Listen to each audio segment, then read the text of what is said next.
Pode ir, Vera. Boa noite, companheiros. Nós vamos começar hoje com a lição 93 do livro Fonte Viva. Altar íntimo. Temos um altar. Paulo, Hebreus 13, 10. Até agora, construímos altares em toda parte, reverenciando o Mestre e Senhor, de ouro, de mármore, de madeira, de barro, recamados de perfumes, preciosidades e flores. Erguemos santuários e convocamos o concurso da arte para os retoques de iluminação artificial e beleza exterior. Materializado o monumento da fé, ajoelhamo-nos em atitude de prece e procuramos a inspiração divina. Realmente, toda movimentação nesse sentido é respeitável, ainda mais quando cometemos o erro comum de esquecer os famintos da estrada, em favor das suntuosidades do culto, porque o amor e a gratidão ao poder celeste, mesmo quando mal conduzidos, merecem a veneração. Todavia, é imprescindível crescer para a vida maior. O próprio Mestre nos advertiu junto à Samaritana que tempos viriam em que o Pai seria adorado em espírito e verdade. E Paulo acrescenta que temos um altar. A finalidade máxima dos templos de pedra é de despertar-nos a consciência. O cristão acordado, porém, caminha oficiando como sacerdote de si mesmo, glorificando o amor perante o ódio, a paz diante da discórdia, a serenidade à frente da perturbação, o bem à vista do mal. Não olvidemos, pois, o altar íntimo que nos cabe consagrar ao divino poder e à celeste bondade. Comparecer ante os altares de pedra, de alma cerrada à luz e à inspiração do Mestre é o mesmo que lançar um cofre impermeável de trevas à plena claridade solar. Se as ondas luminosas continuam sendo ondas luminosas, as sombras não se alteram igualmente. Apresentemos, portanto, ao Senhor as nossas oferendas e sacrifícios, em cotas abençoadas de amor ao próximo, adorando-o no altar do coração, e prossigamos no trabalho que nos cabe realizar. Vamos elevar os nossos pensamentos, então, companheiros queridos, para a nossa prece. Amado Mestre Jesus, Virgem Santíssima de Nazaré, agradecemos, Senhor, o estudo de hoje, essa noite que vamos ter reflexão, e essa reflexão vai ajudar na nossa vida, Senhor. Pedimos também que nós possamos criar em nós o altar íntimo de adoração a Ti, mas não apenas da maneira exterior, mas aquela em que a gente ajuda o nosso irmão, aquele que está precisando, com uma palavra de consolo, com um telefonema, com uma ajuda, Senhor, basta estender a mão. Que nós possamos realmente tornar a nossa vida melhor, que nós possamos realmente fazer das nossas atitudes as melhores possíveis em relação aos outros e, consequentemente, a nós mesmos. Abençoa, Senhor, esta casa querida, a todos os nossos amigos, a todos aqueles que estejam sofrendo em algum lugar desse grande universo, Senhor. Fica conosco, fica em nossos corações, hoje e sempre. A seguir, nós teremos a música para o trabalho dos médiuns passistas. E depois teremos a palestra de Carmen Célia.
Já guardou, amor?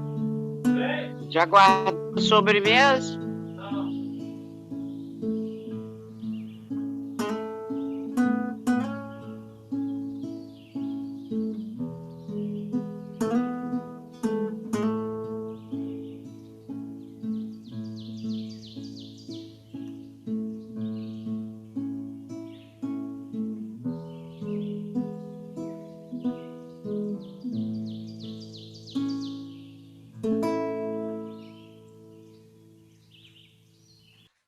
Boa noite, queridos companheiros. Aqui estamos mais uma vez, aproveitando a oportunidade com muita gratidão, agradecendo a presença de todos vocês e desses amigos espirituais. O tema desse mês é sobre jovialidade e maturidade, a plenitude da alma. Então, vou tirar vocês um pouco daqui para eu ver a minha tela. E a frase sai, né, de base para o mês, é sede joviais, sede ditosos. Vocês estão vendo aí, Lucas? Estão enxergando aí, Mônica? Estamos sim. Eu estou.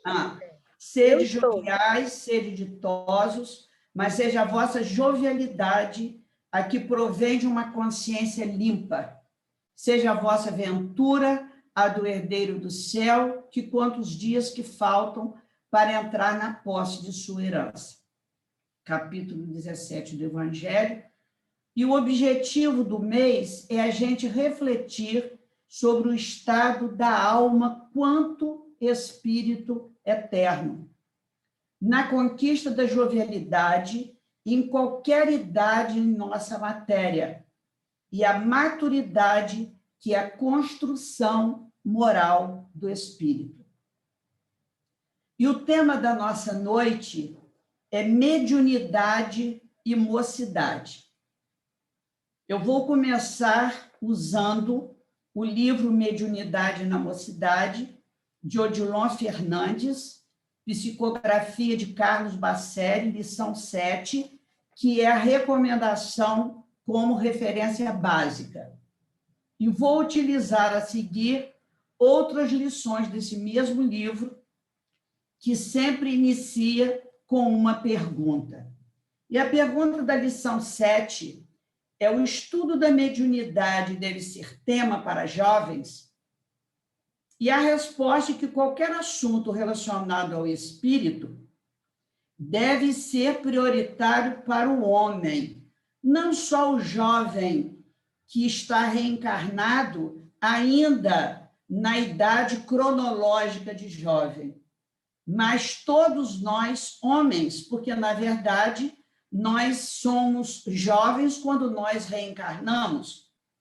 E todo investimento que se faça nesse estudo de mediunidade é importante para o nosso espírito. E o estudo da mediunidade para o jovem é extremamente importante que se faça antes dele iniciar a sua prática. Isso significa cautela, cuidado, para que ele possa ter condição de ter critério, seriedade, uso da razão, compreender como é esse fenômeno e possa exercer de uma forma mais adequada a mediunidade. Mas diz aí, e nós sabemos que o nosso livro dos médiuns, né, ele tem ricamente todos os aspectos da mediunidade, razão pela qual todos aqueles que querem se dedicar à mediunidade, eles devem estudar os livros dos médiuns de uma maneira ininterrupta. Termina, volta, e assim vai sucessivamente. Mas nós precisamos, primeiramente, conhecer o Evangelho de Jesus e as obras básicas da doutrina espírita. Não só um conhecimento teórico, mas também a sua vivência no nosso dia a dia. E a segunda pergunta é: o jovem deve sempre permitir comunicações espíritas por seu intermédio, mesmo quando não se sinta preparado para fazê-lo? Não é prudente, não é de bom tom que assim se faça, porque esse jovem, ele não está preparado na disciplina e no autocontrole. Com isso, ele vai estar exposto aos espíritos menos esclarecidos, podendo, inclusive, ser cometido por um processo obsessivo. Ele pode ser afetado psicologicamente e, muitas vezes, até ele precisar de tratamento médico. E a pergunta seguinte é: como o jovem deve se, então, preparar para o exercício da mediunidade?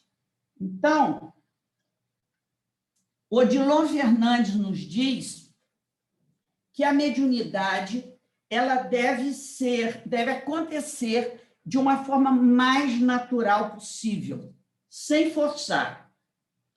E, ao mesmo tempo, estar buscando o estudo, o trabalho, a disciplina, a perseverança, o interesse na mediunidade, sabendo que a mediunidade não é uma situação em que ele desenvolve de um dia para a noite, mas é um processo gradativo, é uma tarefa do nosso dia a dia. Mas antes do jovem pensar no exercício da mediunidade, ele precisa pensar na doutrina espírita como um todo, uma vez que, sem pressa, ele não se preocupe, porque se está programado na sua reencarnação que ele, de fato, tenha uma mediunidade, seja ela qual for, isso vai ocorrer. De que maneira o jovem espírita pode melhor servir à doutrina? Então, o mais importante papel, o mais importante trabalho para servir a doutrina é ele vivenciar os princípios da doutrina espírita. Diz Odilon Fernandes que o melhor medianeiro psicofônico é o que incorpora os bons exemplos. E que o melhor medianeiro psicógrafo é aquele que escreve com a própria vida as páginas da espiritualidade e de Jesus.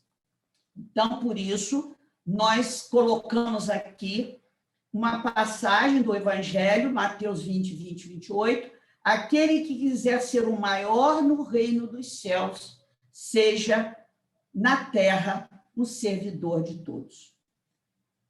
E qual o maior adversário da mediunidade? É o próprio médium, é o próprio indivíduo. As nossas dificuldades são as nossas mazelas, são as nossas limitações morais. Isso nos faz realmente com essa adversidade. Então, seja lá quem for, qual idade for, hoje estamos direcionando o estudo para o jovem, para aquele da mocidade, mas o maior adversário de qualquer mediunidade é a nossa deficiência moral. Afinal, nós reencarnamos com essa semente, com esse dom, com essa possibilidade em nossos espíritos, né? Mas é uma semente. Quem vai fazer com que essa semente cresça, floresça e ela dê frutos, frutos de amor, de trabalho no bem, é cada um de nós, através da disciplina, do estudo, das atividades assistenciais, da humildade, da perseverança, da prece e do trabalho no bem. Porque os espíritos vão buscar aqueles médiuns que ofereçam melhores condições para o trabalho mediúnico, sabendo que a mediunidade precipitada, intempestiva e irresponsável, qualquer um pode exercer. mas a mediunidade com dignidade e equilíbrio somente alguns conquistam. E aqueles que conseguem essa mediunidade durante o decurso de toda a sua vida, somente aqueles que se entregaram a Jesus. E Joana de Ângeles, no livro SOS Família, no texto sobre entrevistas, psicografia de Divaldo Franco, ela também inicia com essa pergunta, né? Porque é uma entrevista, e ela vai responder, por que a mediunidade começa cedo no jovem, principalmente quando ele não é espírita? E ela coloca de que não tem nada a ver, a mediunidade pode surgir em qualquer época, seja jovem, seja adulto, seja um idoso, seja espírita, católico, protestante, evangélico, não acreditar em Deus, a mediunidade pode começar, então, em qualquer idade. E Kardec, no livro dos Médiuns, capítulo 15, nos afirma que todo aquele que sente um determinado grau a presença dos espíritos é, por isso mesmo, um médium. Então, na verdade, a mediunidade começa cedo no jovem, porque, sendo ela um atributo do espírito, é como as nossas aptidões, como a nossa inteligência, como a nossa memória. E ela pode, então, ocorrer quando jovem. Diz Joana que é providencial que a mediunidade ocorra ainda quando o indivíduo está naquela idade de jovialidade, que vai trazer oportunidades muito edificantes, e ele vai ter grandes oportunidades, como, por exemplo, ela cita que, ao se dedicar à mediunidade, esse jovem vai automaticamente se impedir de tomar atitudes nessa vida, nessa encarnação, que possa comprometê-lo mais. Então, ele vai ter a oportunidade de não se comprometer mais, de quando ele partir dessa encarnação, ele não esteja mais ainda com necessidades de expiações e com dificuldades internas, né? E sofrimento. Por quê? Ele, trabalhando desde jovem para essa mediunidade, para essa moralidade, ele vai estar em comunhão com os bons espíritos. Ele vai estar em equilíbrio. Ele vai estar ainda com possibilidade muito maior de se reeducar do que os mais idosos, que muitas vezes estão arraigados aquelas concepções, aqueles ranços, né, do idoso, e que ele tem mais dificuldade de mudar, de aprender, de mudar a sua conduta, o que o jovem não vai permitir, vamos dizer assim, vai possibilitar. Então, diz que, na verdade, é uma bênção. E nós vamos citar da Luz do Consolador, de Ivone Pereira, na lição Grande Compromisso, Ivone relata a história de uma jovem que escreveu uma carta para ela. E ela escreveu essa carta para Ivone, dizendo que o sonho, o desejo da vida dela era escrever livros espíritas. Em especial, ela queria escrever romances. Mas ela relata a Ivone que ela tinha verdadeira aversão a estudar a doutrina espírita. Ela gostava de ler romance, mas que ela estava se dedicando a desenvolver a sua mediunidade através dessas leituras de romances, e que ela tinha ainda uma tarefa que era doutrinária.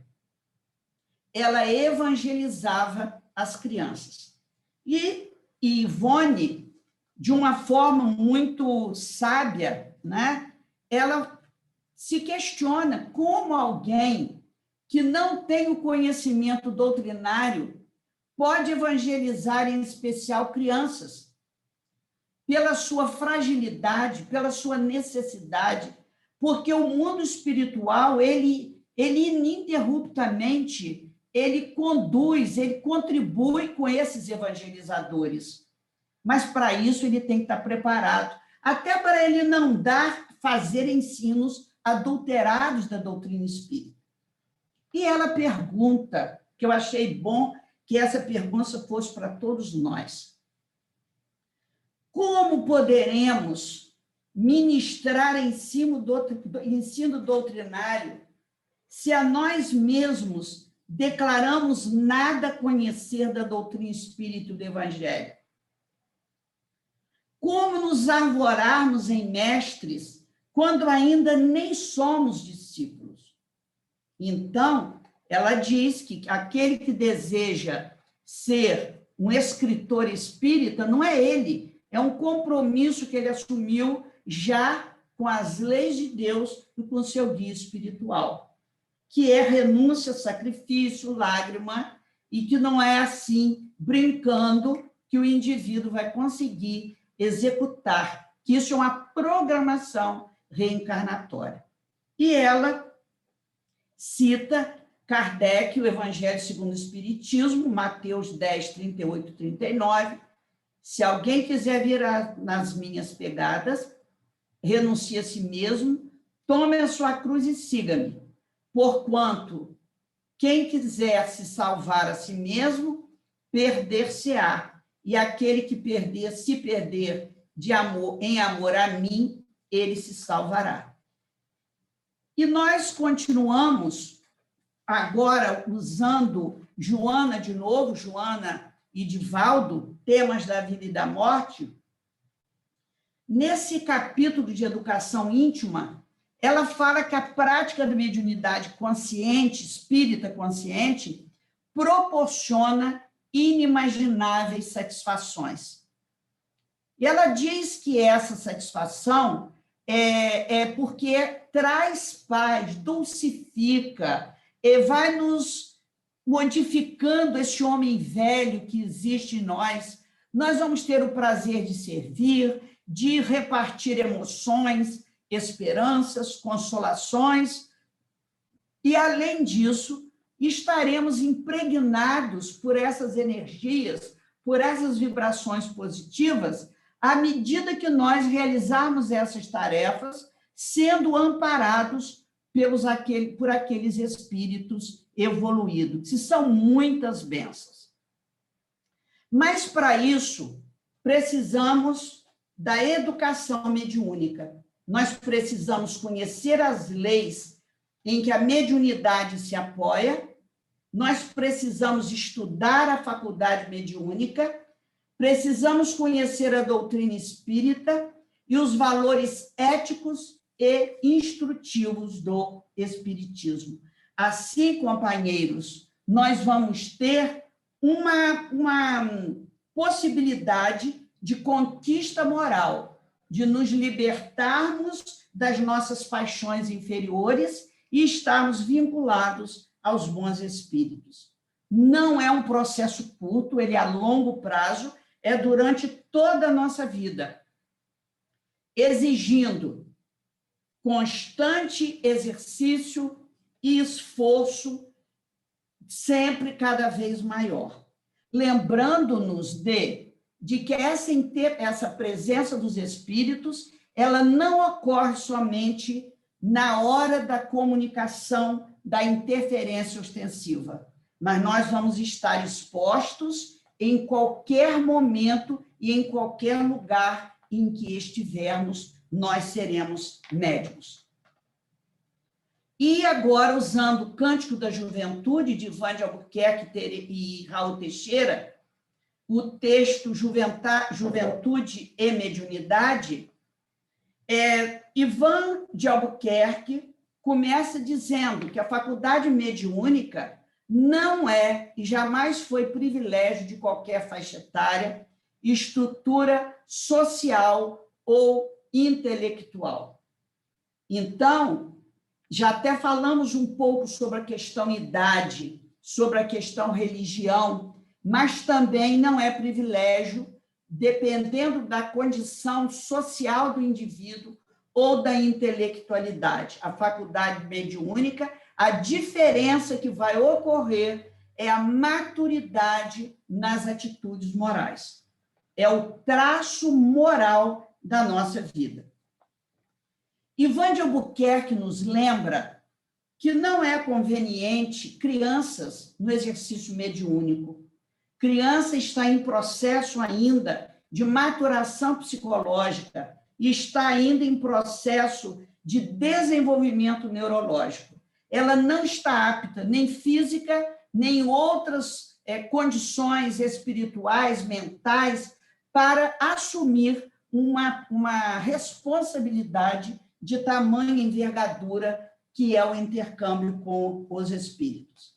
Mas diz que o jovem, ele precisa assumir essa mediunidade, sim, mas de que forma? Ele precisa assumir com as características de jovem.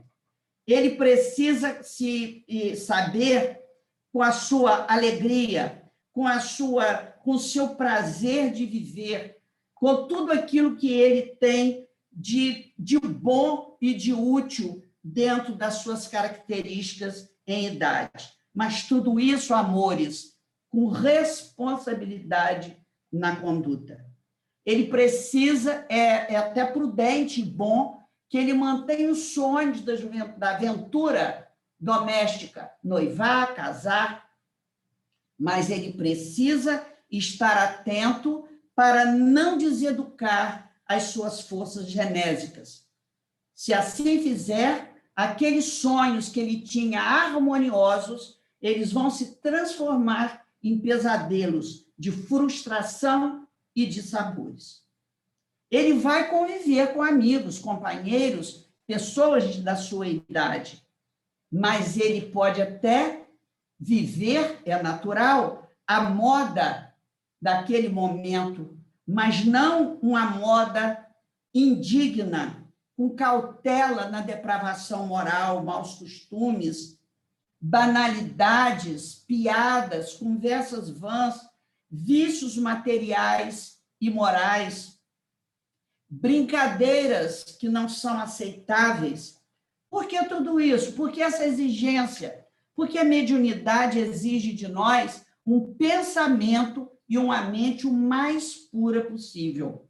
Nós precisamos estar comungando com espíritos de luz que vão nos procurar. Então, diz Ivan de Albuquerque que mediunidade na juventude, com correção e grandeza, significará velhice e madureza plenas de saúde espiritual e de créditos, de bênçãos inumeráveis, que são a glorificação da sua fase juvenil. Então, aproveitando essa oportunidade, está construindo, está semeando, né? É a lei de ação e reação. Aquilo que eu faço, aquilo que eu semeio, eu vou colher. E se eu iniciei ainda na juventude, fiz sacrifício, trabalhei para isso, eu vou ter uma velhice plena e cheia de bênçãos. Agora nós vamos falar usando Hermâncio Dufour, do livro Unidos pelo Amor. Ela começa Lucas, eu queria tirar um pouquinho isso aqui. Tem que, lá em cima está assim, ó, tirar o compartilhamento, interromper. Não, deixa assim que eu não estou sabendo, posso piorar. A mediunidade é coisa santa que deve ser praticada santamente, religiosamente. Está no Evangelho segundo o Espiritismo, capítulo 26, item 10. Gente, quando a gente vê isso, mediunidade é coisa santa, que deve ser praticada santamente, religiosamente, muitas vezes a gente fica um pouco assustado, né? porque a gente está bem longe desse santamente. No livro, né, de Hermance, ela coloca uma coisa que eu achei fantástica que a gente reflita. Ela pergunta: como nós ouvimos desencarnados sem empatia, com a dor, se nós não temos empatia com a dor do amigo encarnado ao nosso lado? Como amar espíritos em outra dimensão se não intencionamos superar barreiras afetivas entre nós e aqueles que estão ao nosso lado, que podemos abraçar? Diz ela que as relações entre encarnados refletem muito no grupo espiritual. E ela nos diz uma coisa extremamente atual, que nesse momento as necessidades da alma, elas tomaram um vulto incomparável. Seja nas provações, nas expiações, daqueles que são atendidos, sejam encarnados ou desencarnados em nossa casa espírita, seja na assistência espiritual à saúde, seja na desobsessão, em todas essas vivências do plano físico e espiritual. E ela diz que nós, servidores, só podemos exercer adequadamente essa função se nós nos prepararmos, como grupo nesse trabalho mediúnico. E ela diz que o grupo ele deve ser organizado tendo um processo de preparação intelectual, afetiva, com afinidade em sua equipe. Precisa ter afeto, e diz que esse afeto é um processo. Esse afeto ele é uma construção que nós vamos realizando à medida que tivermos a nossa convivência e irmos nos amadurecendo, cada um pessoalmente, com aqueles que nós trabalhamos. Precisamos, então, conviver. Dessa forma, nós estamos estimulando a nossa fé. Essa fé é aquilo que vai nos vincular ao alto, aos amigos espirituais, aos bons espíritos, e através de nós, através dessa fé que nós temos, dessa ligação, nós vamos receber de Deus aquelas responsabilidades e bênçãos em fazer o bem. Que o dirigente, ele deve incentivar e dar segurança aos companheiros que pertencem a esse grupo mediúnico. E companheiros, ela didaticamente, ela nos dá duas etapas para nós conseguirmos esse crescimento de capacitação como grupo. Primeiro, o grupo precisa ter o mesmo ideal de serviço, estudo e busca de se conhecer e trabalhar em melhores condições de relações humanas e estarmos empenhados na nossa reeducação, cada um ir se reeducando.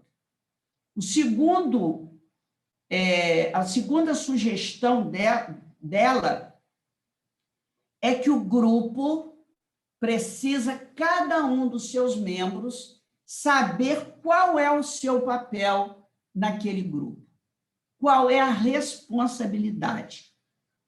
Qual é a responsabilidade assumida? Eu sou psicógrafo, minha mediunidade é psicofonia, eu converso com os espíritos, eu sou médium de sustentação, entendendo que cada um tem um papel importantíssimo para mantermos essa sinergia com o mundo maior. Mas que, além do momento das nossas reuniões mediúnicas, nós precisamos estar nos trabalhos, nas tarefas da casa. E são essas tarefas que vão estar nos treinando, nos capacitando para manter essa sinergia fora da casa espírita, no nosso trabalho, no nosso lar, onde nós estivermos. Então, nós aprendemos com isso as realizações, a nossa convivência é que vai fazer o que ela chama de nó afetivo. Ela fala disso em outras lições desse livro. Ela diz que nó é uma palavra que vem do italiano, que significa grupo, ou grupo significa nó. Eu estou preocupada com a hora, mas é importante a gente lembrar, e eu lembrei de uma rede de pescar. Quando ela é feita, né? Quando ela é trabalhada, essa rede ela é trabalhada através de nós. E são esses nós firmes, coesos, unidos, um sozinho não faz nada, mas todos eles é que vão dar à rede a capacidade dela realizar a sua tarefa, por exemplo, na pesca. E nós, trabalhadores da Casa Espírita, com isso, estaremos consolidando o nosso relacionamento afetivo, nos libertando na paz, porque a nossa casa é uma escola de almas. E no livro dos médiuns, Kardec nos coloca, no capítulo 29, se o Espiritismo tem que determinar a transformação da humanidade, essa vai se verificar gradualmente em consequência do aperfeiçoamento dos indivíduos. Que importa crer na existência dos espíritos se essa crença não faz que aquele que a tem se torne melhor, mais benigno e indulgente para com os semelhantes e mais humilde e paciente na diversidade. Então, mostrando que o maior compromisso, quando nós estamos recebendo essa tarefa, essa missão, é para a nossa... Vamos ajudar os outros, sim, mas os primeiros beneficiados seremos nós mesmos. No Evangelho segundo o Espiritismo, no capítulo 14, há uma citação dizendo que o médium ele não precisa necessariamente estar só recebendo comunicações de espíritos superiores. Isso seria, para nós, uma prepotência, uma vaidade dentro do nosso nível de evolução aqui na Terra. E ele diz que o bom médium é aquele que é simpático aos bons espíritos e somente deles tem assistência. E Hermance diz o seguinte, que é indispensável ao médium a qualidade moral. E nessa qualidade está implícito o desejo de servir. E ela nos cita Ananias, que está no Atos dos Apóstolos 9:10. Eu achei muito bom, porque o que aconteceu com Ananias? Estava na casa dele. Paulo encontrou Jesus no caminho de Damasco.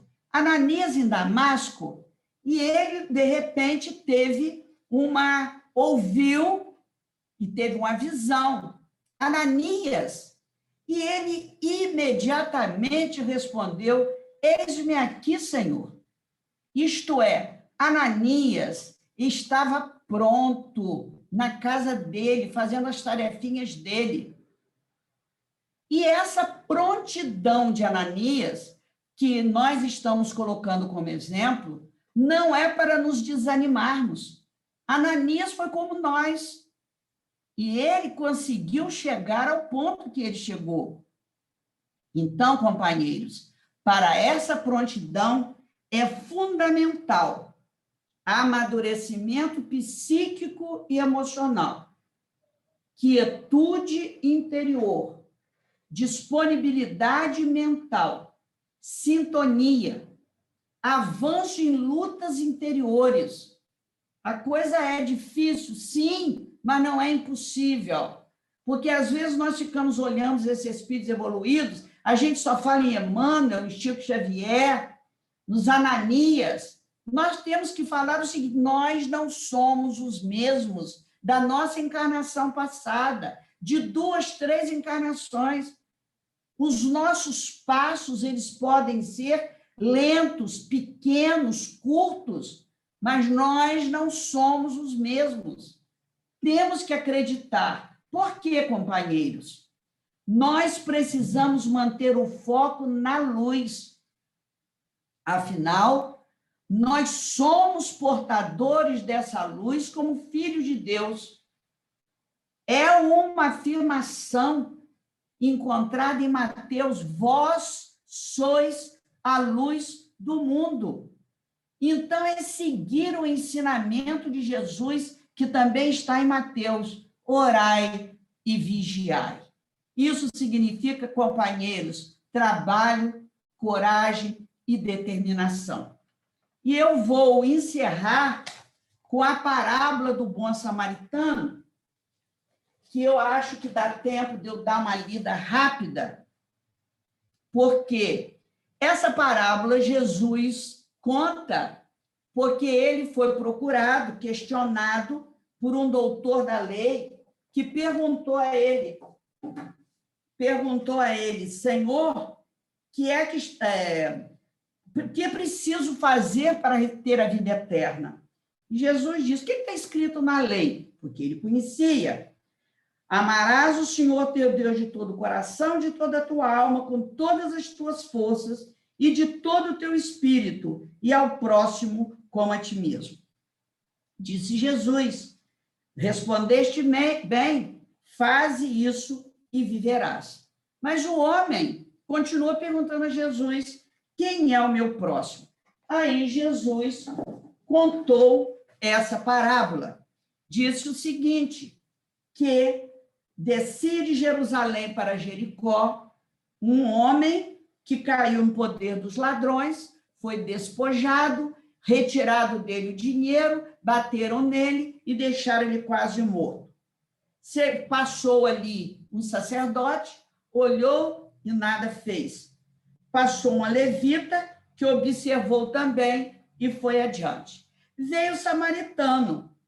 O samaritano, quando viu aquele homem, ele se condoeu, ele teve compaixão e misericórdia.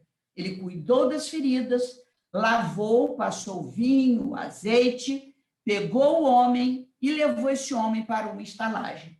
Lá chegando, ele pediu ao dono: olha, cuida dele, deu 2 denários e disse: o que você precisar fazer a mais, eu pago quando voltar. E aí, Jesus, no final, perguntou ao doutor: qual desses 3 te parece ter sido o próximo daquele que caíra em poder dos ladrões? E o doutor respondeu: aquele que usou de misericórdia para com ele.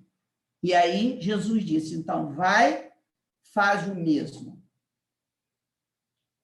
Então, essa parábola eu achei conveniente e bastante adequada, porque nós sabemos que os samaritanos, eles eram desprezados, humilhados, criticados, tidos como hereges.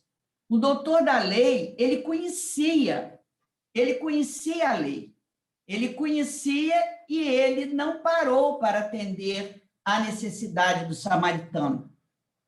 O amor do doutor da lei era um amor de matéria.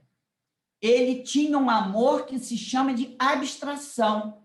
Ele desama a realidade. Ele fala e não faz. Jesus, na verdade, ele reforça que a prática do bem e da caridade é para aqueles, se nós fizermos a caridade, praticarmos o bem, nós estaremos caminhando para a vida eterna.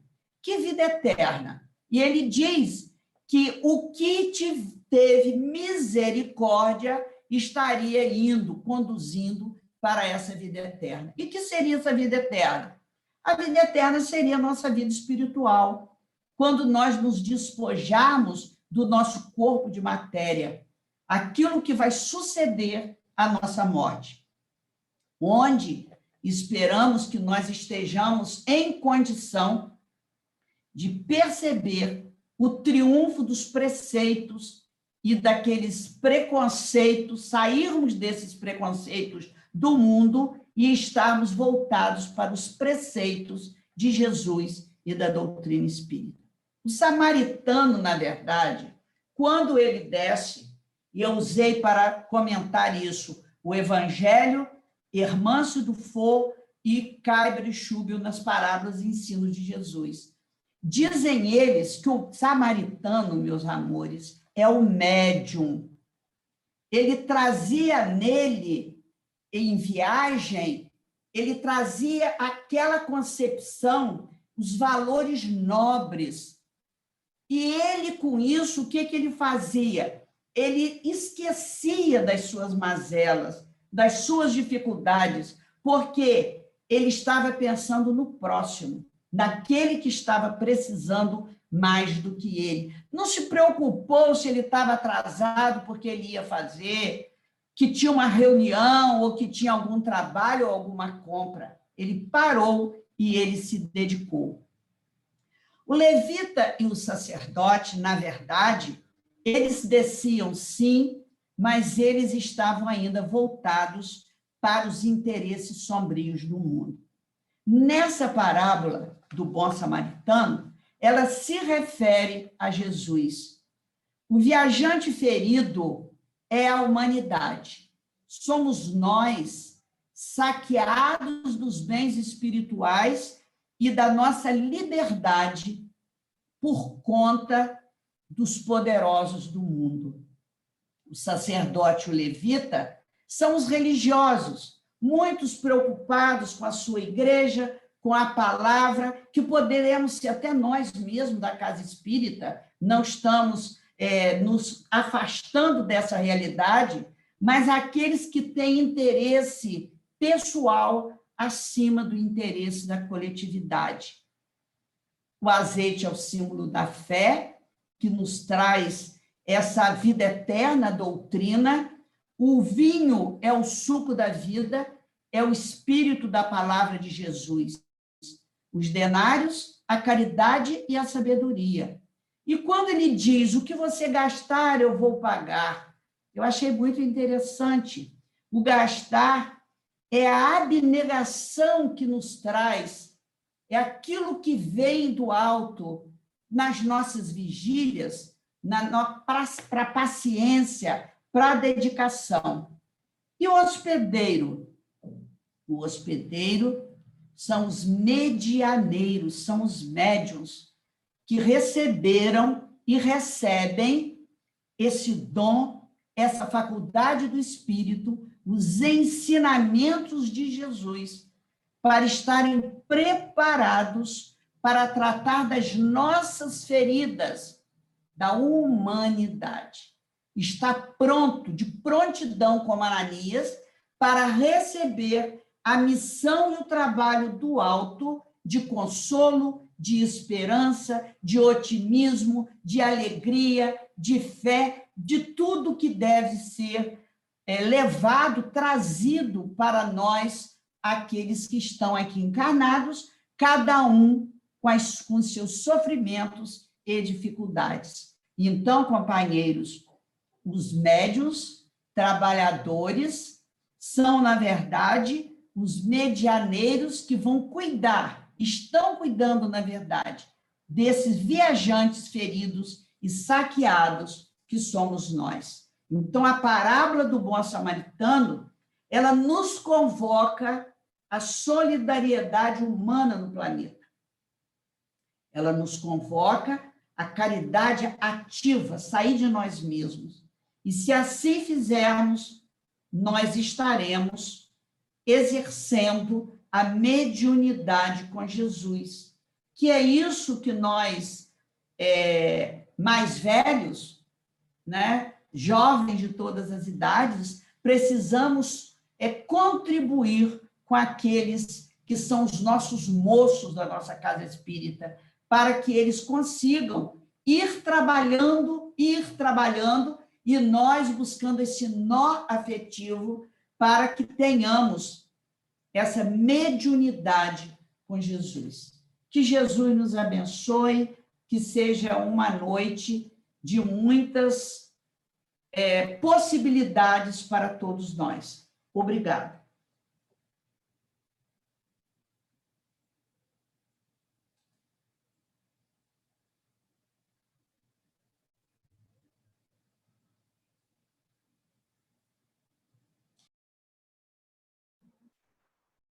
Então, companheiros, vamos nos preparar para a nossa prece final.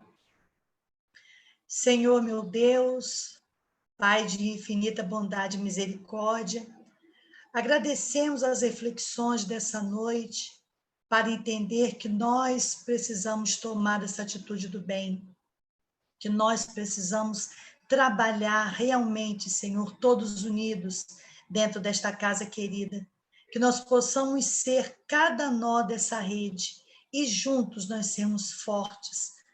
Estaremos prontos para qualquer eventualidade que haja, para qualquer problema, para qualquer obstáculo.